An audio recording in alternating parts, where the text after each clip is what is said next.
Assalamualaikum warahmatullahi wabarakatuh. Sekarang kita masuk materi pertama tentang apa itu pengukuran, besaran, dan satuan. Pengukuran itu adalah proses membandingkan. Kalau besaran itu adalah yang dibandingkannya atau yang kita amati. Kalau misal kita melakukan mengukur suatu ketinggian, nah prosesnya kita sebut dengan pengukuran. Nah, tinggi tersebut kita sebut dengan besaran. Kemudian hasilnya itu disajikan dalam bentuk satuan, misalnya 3 meter, 4 meter itu hasilnya. Kita sajikan dalam bentuk satuan. Masing-masing setiap besaran itu memiliki satuan yang berbeda. Misalnya satuan panjang itu meter, kilometer.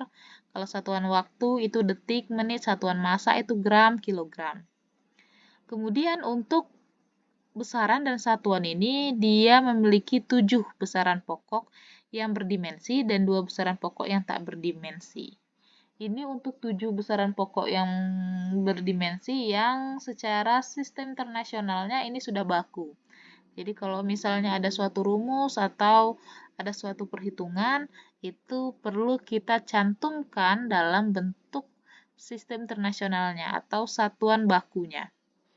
Misalnya panjang itu satuan bakunya atau satuan pokoknya itu meter. Kalau massa itu kilogram, kalau waktu itu second, begitu juga seterusnya. Tujuan adanya 7 besaran pokok ini supaya apa? Supaya ada titik tengah kalau seandainya berbeda negara kemudian melakukan pengukuran. Jadi untuk membandingnya, hal yang dibanding itu kan harus sama. Maka disatukan dengan adanya besaran pokok ini. Berikutnya untuk macam-macam besaran. Jadi dari suatu besaran itu tuh ada kita sebut dengan besaran dasar, kemudian ada juga besaran turunan. Kalau besaran dasar itu sistemnya adalah dia itu adalah besaran pokok atau dia itu hanya memiliki satu satuan atau mengalami pengukuran itu hanya satu kali.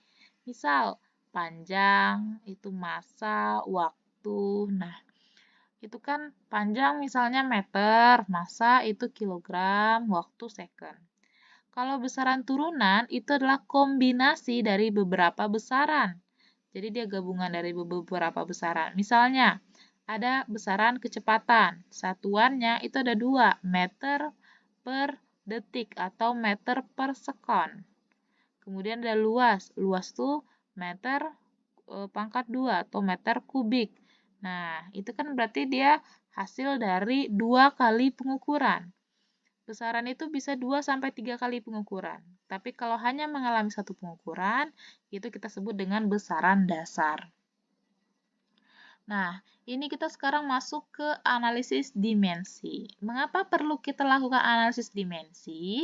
Jadi gini, kalau suatu perhitungan itu suatu rumus itu biasanya akan selalu ada pembaharuannya. Akan selalu ada kondisi yang baru yang mana kita mungkin tidak efisien lagi dengan rumus yang lama, dengan satuan yang lama. Nah, jadi untuk kita melihat dia itu masih layak atau tidak, itu biasa kita kenal dengan pengecekan dimensi. Jadi kita mengeceknya bukan melalui rumusnya atau melalui besarannya atau satuannya, tapi kita ngeceknya dari sisi dimensinya. Apakah dia persis sama, cocok, atau benar, atau salah. Cara mencocokkannya adalah kita tinggal memasukkannya dalam bentuk dimensi, kemudian nanti kita pasangkan dua rumusnya lah itu untuk ruas kanan dan ruas kiri. Kalau misalnya dimensinya sama berarti benar gitu. Tapi materi kita akan mencoba bagaimana untuk rumus-rumus yang ada ini, untuk materi-materi yang ada, kita cocokkan dimensinya. Kita nggak perlu sampai mencocokkan, tapi cukup sampai mencari tahu dimensinya. Nah, misalnya ini panjang itu dimensinya L, kalau massa itu dimensinya M, waktu dimensinya T, arus listrik itu I, suhu itu theta, intensitas cahaya itu J, jumlah zat itu N. Ini untuk dimensinya. Ingat, dimensi ini bukan satuannya ya, ini tuh dimensinya.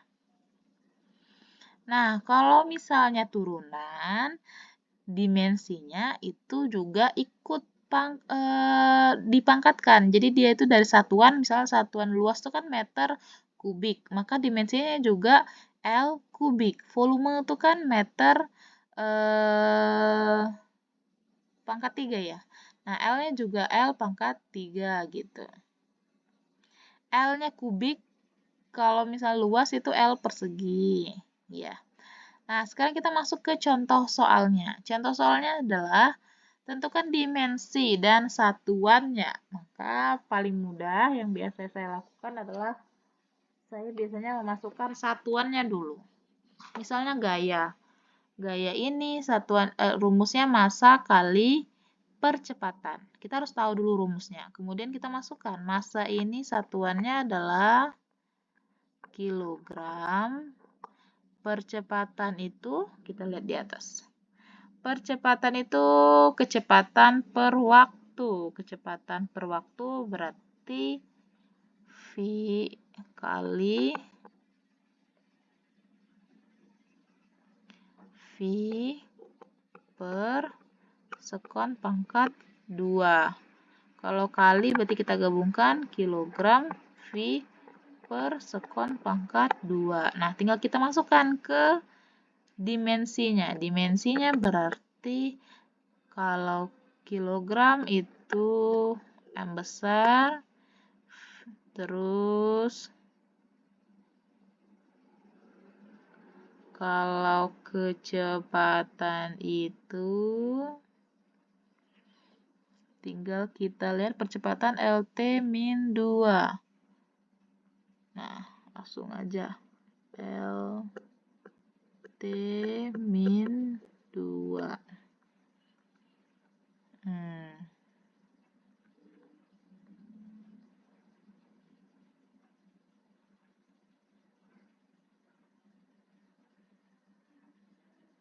Oke. Kecepatan itu meter. Oh, satuannya itu meter per sekon. Sebentar, ada kesalahan di sini. Dia harusnya meter per sekon. Meter per sekon pangkat 2. Meter per sekon pangkat 2. Nah, kemudian ada berat jenis. Berat jenis ini tinggal kita masukkan aja. Tadi kilogram meter per sekon pangkat 2 per volume itu kan meter pangkat 3. Jadi tinggal kita lanjutkan aja. Kilogram meter. Ini kan meter aja nih, berarti dia sebenarnya pangkat 1. 3 ini kalau dia naik ke atas, kalau dia melewati tanda bagi, itu jadi min. Makanya ini jadi min 2. Kemudian ini S ini juga kita keluarkan dia dari per ini, jadinya S min 2. Jadinya kilogram meter min 2 S min 2. Jadinya kalau kita buat dimensinya M L min 2 T min 2. Kemudian ada tekanan. Tekanan itu gaya itu kan tadi satuannya kilogram meter per sekon pangkat 2. Luas berarti meter pangkat 2. Tinggal kita buat kilogram. Ini meternya kita naikkan berarti 1 kurang 2. S-nya juga kita naikkan ke atas. Jadi kita buang pernya. Jadi S min 2. Hasilnya kilogram meter min 1 S min 2. Atau dimensinya berarti M L min 1 T min 2. Nah, kemudian ada lagi yang di ini gaya kali jarak. Gayanya kilogram meter per sekon pangkat 2 kali jarak. Jarak itu meter. Jarak itu kan tetap satuannya meter ya. Jadi di sini karena dia kali berarti M1 tambah 1. S-nya kita keluarkan Jadi jawabannya kilogram meter pangkat 2 S pangkat min 2. Atau dimensinya M L2 T min 2. Oke, kemudian ada daya. Daya ini itu dia ada usaha per waktu. Usaha tadi kilogram meter pangkat 2 S min 2 bagi waktu. Berarti kilogram meter pangkat 2. Sini ada S min 2. Nah, ini udah min 2. Ini karena naik lagi ke atas berarti min 1. Berarti dia nambah. Kilogram meter pangkat 2 S min 3. Berarti kilogram meter. Berarti ini dimensinya. Kita langsung aja tulis dimensinya. Dimensinya M L2 T min 3. Nah, ini ada PR yang kemarin, silahkan dikerjakan aja. Kemudian kita masuk ke pengenalan dan operasi vektor. Nah, berdasarkan sifatnya, jadi besaran itu dia juga terbagi kepada dua. Ada besaran skalar, ada besaran vektor. Kalau besaran skalar itu dia hanya fokus di besarnya aja. Kalau vektor, dia itu fokusnya di besar dan arahnya juga. Ibaratnya nih, ada mobil. Dia berkendara ke kanan. Nah, setelah itu, di persimpangan jalan, dia belok. Dia balik lagi. Nah, dia balik lagi, anggap aja mobilnya ini sama, tapi ini gambarnya berbeda. Di sini dia nempuhnya 10 meter, pas dia belok, di sini dia baru nyentuh 2 meter. Jadi, di belokan ini nggak dihitung, yang dihitung cuma jaraknya aja ini dari titik di sini, sama-sama titik ini. Nah, pertanyaannya adalah, kalau skalar, kalau ditanya berapa jarak yang ditempuh. Kalau skalar itu jarak yang ditempuh mobil ini, maka ini kita kalau dibelokkan ini, dia ini misalnya, kita coret ininya. Nah, kalau seandainya dibelokan ini, itu belokannya itu 3 meter. Nah, berarti kalau ditanya berapa jaraknya, berarti nggak kita tambahkan 10 tambah 3 tambah 2. Berarti 15 meter jaraknya. Tapi kalau seandainya ditanya perpindahannya. Kalau perpindahan itu masuknya ke besaran vektor. Besaran vektor ini dia itu berarti 10 nih ke sana, kemudian tambah lurus nih, tambah 3, kemudian ke sininya dia beda arah. Jadi satu ke arah kanan fokusnya, satu ke arah kiri. Berarti cuma sampai 10 tambah 3 kurang 2. Atau bisa 3-nya diabaikan, 10 kurang 2 perpindahannya. Jadi 10 kurang 2 cuma 8 meter. Karena 3 ini kan dia sifatnya melengkung.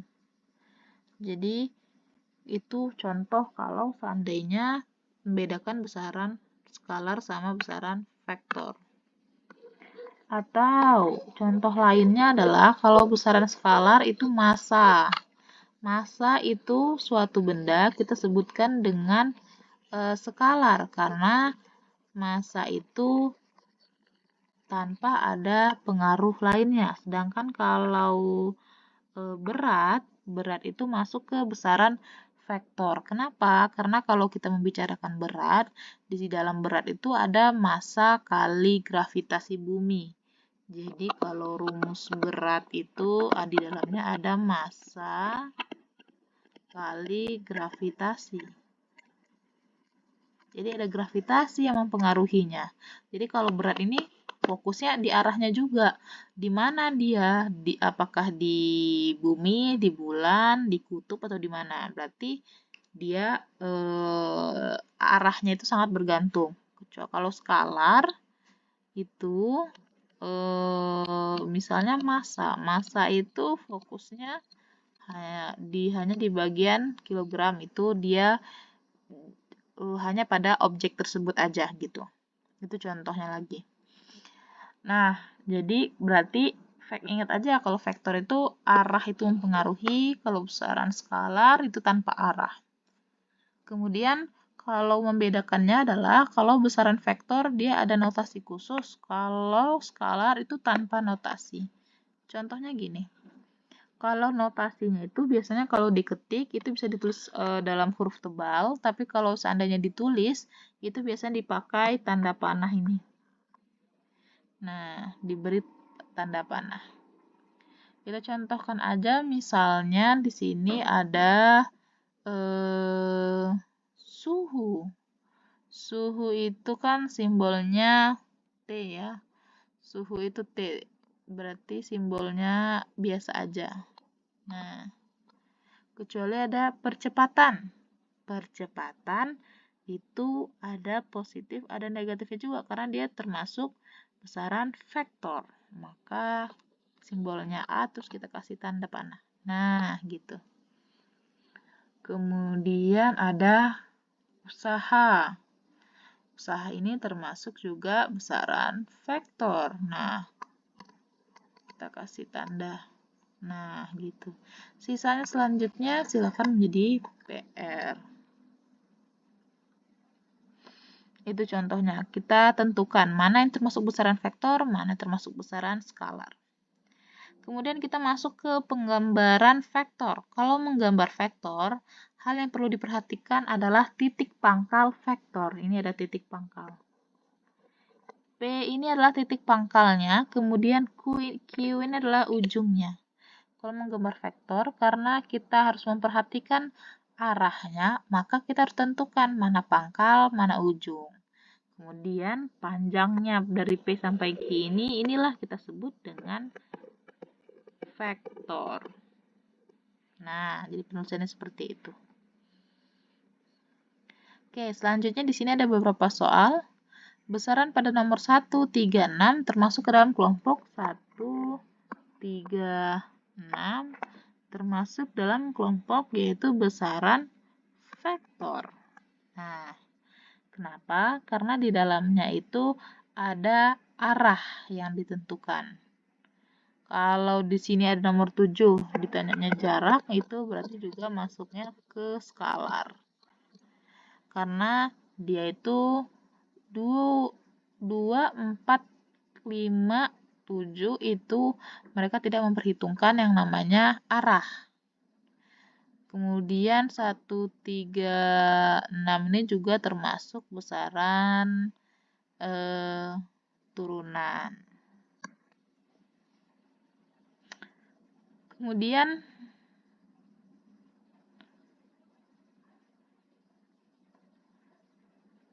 di antara besaran-besaran berikut yang merupakan besaran skalar adalah besaran skalar itu gaya enggak, energi enggak, momentum tidak, ini tidak, massa jenis tidak, jarak iya, kelajuan iya. Maka yang benar adalah di sini jawabannya C.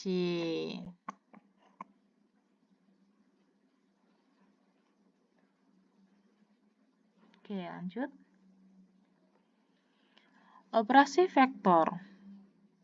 Menentukan vektor tanpa sudut. Vektor perpindahan R misalnya besarnya 3 meter dengan arah menuju timur. Nah, misalnya ini kita disuruh gambar, maka kita buat gambarnya karena dia ke arah timur, maka ini R-nya 3 meter. Nah, penulisannya seperti itu. Jadi harus jelas sesuai instruksi. Dia bilang juga vektor R-nya itu besarnya 2 meter per sekon dengan arah ke utara. Berarti gambarnya arahnya gini. R-nya 2 meter per sekon. Kemudian di sini ada kita diminta cara menuliskan resultannya. Resultan itu artinya gabungan gaya.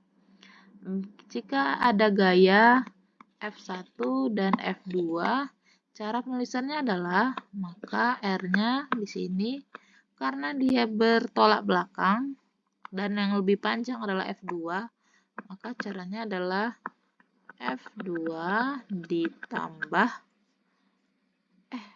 min F1 atau langsung aja F2 kurang F1. Kenapa dikurang? Karena F2 dan F1-nya saling bertolak belakang. Nah, bagaimana kalau searah? Kalau searah, maka resultannya adalah F1 ditambah F2. Nah, gitu. Karena dia searah. Berikutnya di sini ada kalau seandainya vektornya diberi sudut. Kalau vektornya diberi sudut, maka kita harus memperhatikan sudutnya. Misalnya gini, vektor R besarnya 2 meter per sekon dengan arah barat laut. Barat laut itu di sini, berarti kita nulis gambarnya, perhatikan sudut barat lautnya. Misalnya ini 2 meter per sekon. Kemudian katanya gambarkan A sejauh 2 cm dengan arah 225 dibilang. 225 berarti kita kalau mau gambar itu dari arah utara. Nah, dari arah utara dibilang ditarik 225. Coba kita cari dulu. Kalau pergerakan busur itu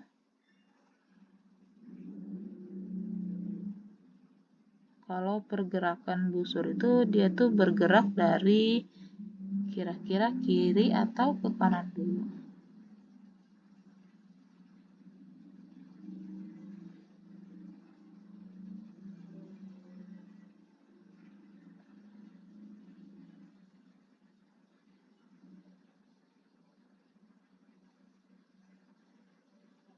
Nah, caranya menghitungnya adalah dia itu dari ke kiri ke kanan.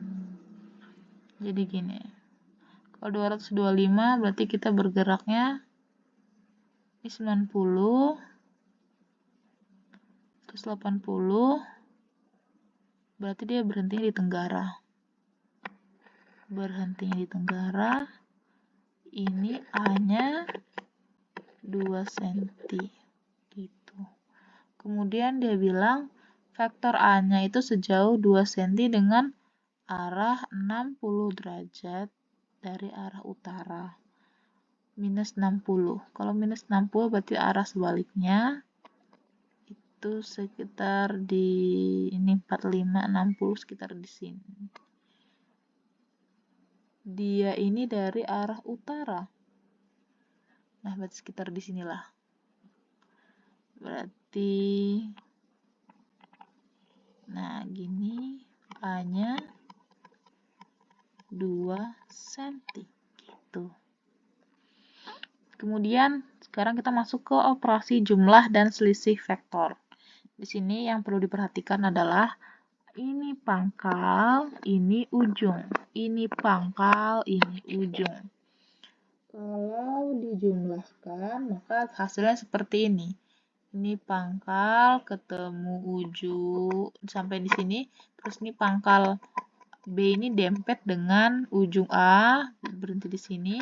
Nanti cara menghitungnya A tambah B-nya itu berarti dari pangkal ini ketemu tarik ke atas gitu. Ini juga kalau misalnya ini bentuk gambarnya seperti ini kemudian disuruh jumlahkan, Maka kita harus konsisten. Pangkal A dengan ujung A di sini, kemudian nanti ujung A ini bertemu dengan pangkal B, kemudian dari ujung B ini ketemu dengan pangkal C, begitu juga ini ujung C ketemu dengan pangkal D. Nah, nanti dari pangkal A ini kita tarik hasilnya.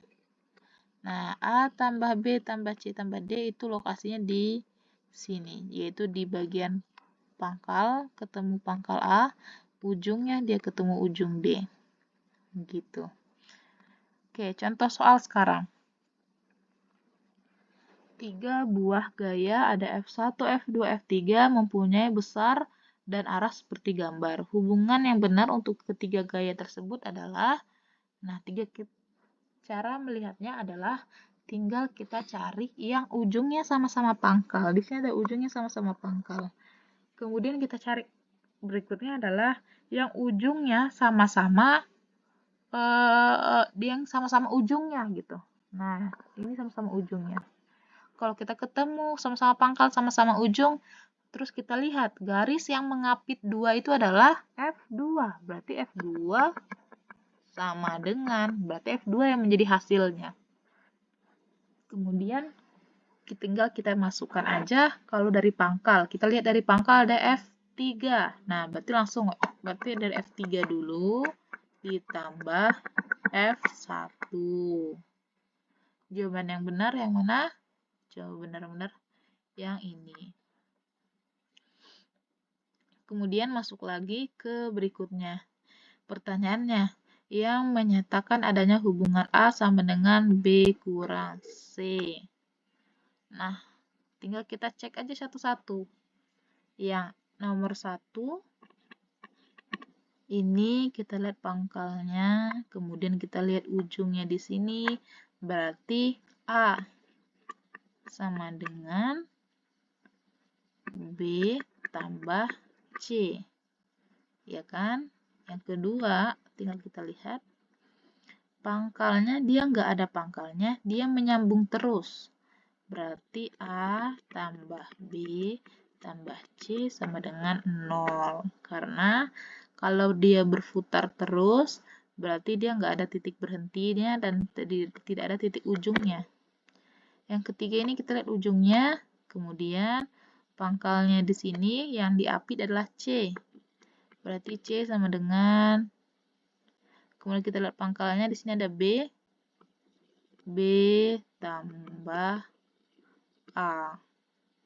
Kemudian nomor 4-nya kita lihat di sini. 4-nya yang pangkalnya di sini, ujungnya di sini, yang berarti B. B sama dengan C tambah A. Gitu. Kemudian nomor 5.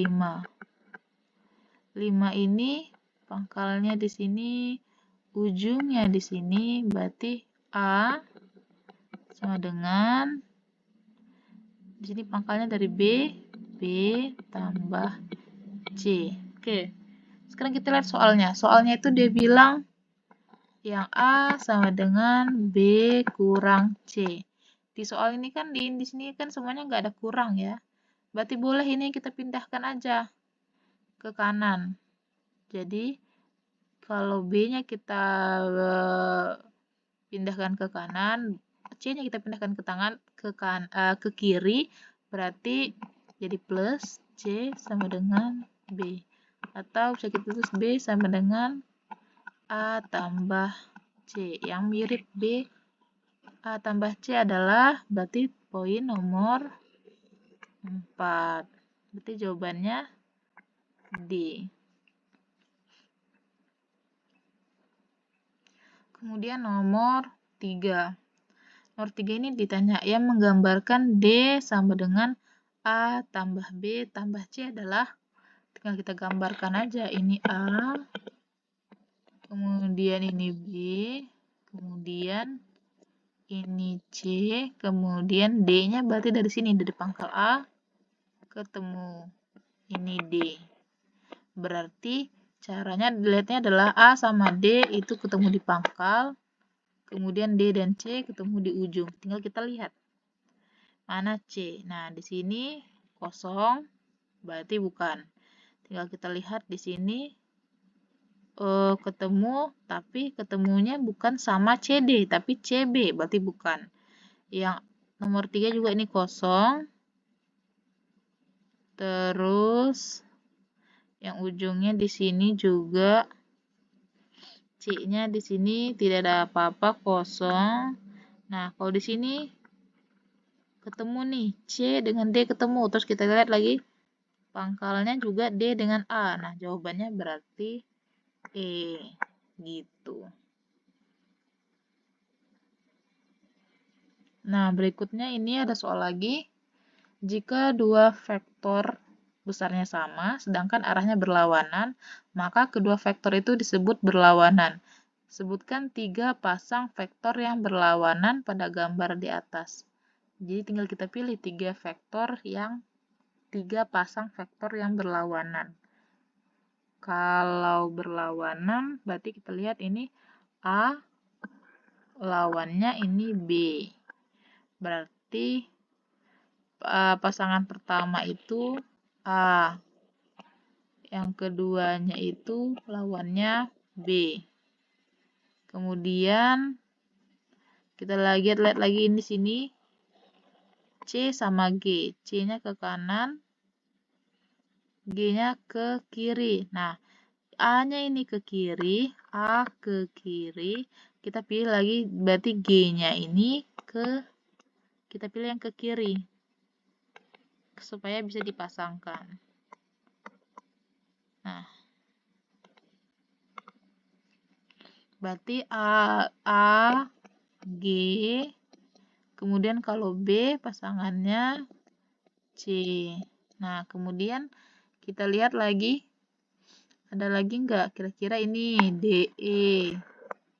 D-nya ke kanan, E-nya ke kiri. Berarti yang ke kiri tadi kan yang pertama ini A, G, E.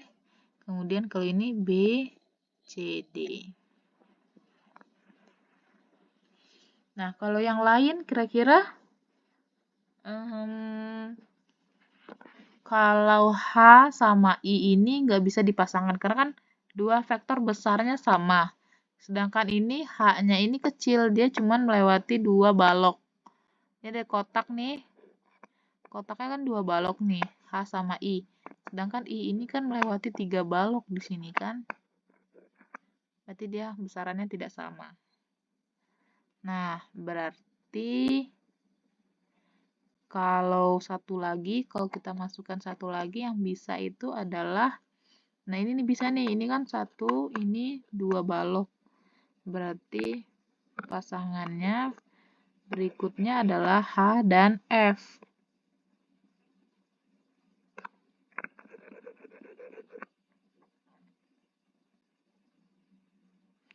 H dan F. H dan F ini satu lagi berarti yang ke kiri adalah nggak ada, ini tuh ke kanan, ini juga ke kanan. Mereka sama-sama searah ke kanan, nggak berbeda. Berarti cuma bisa dibuat 3 pasang aja. Nah, itu untuk soal berikutnya nih. Jika satu kotak mewakili 1 km, maka perpindahan total yang dilalui adalah, nah kan kalau perpindahan berarti kita menarik yang ini kan, ini dari pangkal A, kita ketemukan ke ujung C. Nah, tinggal kita hitung kotaknya. 1, 2, 3, 4, 5, 6, 7, 8. Kemudian di sini ada 9, kemudian di sininya ada 10. Sini 11, 12 yang dilalui. Berarti di sini juga nabraknya berarti ada 13. Ini gambarnya ini kurang kurang jelas. Coba kita hitungkan lagi kalau gambarnya ini agak lebih bagus. Ini ada 1, 2. Ini ya,